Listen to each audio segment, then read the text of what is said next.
Les dernières troupes sénégalaises stationnées à la base opérationnelle de la MINUSMA à Ogossagou, région de Bandiagara dans le centre du Mali, ont quitté leur base qu'ils ont remise aux autorités maliennes. Cet événement marque une étape importante dans les retraits de la mission onusienne du Mali. Colonel Ali Sidibé, préfet de Bankas. C'était un jour de fête, de convivialité. Donc la population a adhéré et l'armée malienne a pu récupérer le camp sous la présence du commandant des zones. La mission onusienne applique ainsi la décision prise fin juin par le Conseil de sécurité de l'ONU de mettre un terme à la MINUSMA déployée depuis 2013 à la demande des autorités maliennes.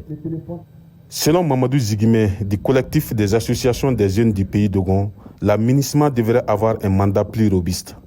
Nous, au niveau du collectif des associations des jeunes du pays d'Ogon, nous avons même écrit aux Nations Unies, au bureau de l'ONU, dire que vraiment nous voulons qu'ils revoient les mandats de la MINUSMA pour pouvoir insérer même la combativité. Sinon, l'interposition seulement n'arrange pas. Et voilà, beaucoup combattent la MINUSMA aujourd'hui au Mali parce qu'elle ne combat pas les terroristes. Dotée d'une composante militaire et une autre civile, la MINUSMA, dont le rôle est de contribuer à la stabilité au Mali, agissait aussi dans le domaine du social. Ici, les avis sont partagés sur le départ de la MINUSMA. Alec Guindo coordonne une ONG locale et la MINUSMA est le principal partenaire financier. Ma structure a eu à travailler avec la MINUSMA dans le cadre du développement, surtout de la cohésion sociale entre les couches qui ont des tensions entre elles. Nous avons travaillé aussi à Dangatene au profit de l'association des femmes.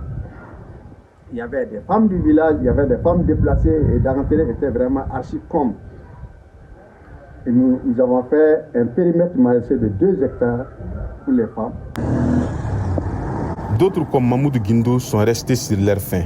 Par rapport aux infrastructures, vraiment, je ne saurais vous dire qu'on a eu vraiment cet financement par la MINUSMA et qu'on peut montrer vraiment les fruits, il n'y en a pas dans le secteur de Bankas.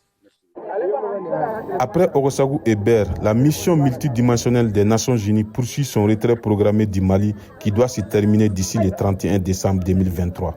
Tidjani Ouedraogo pour VOA Afrique, Koro.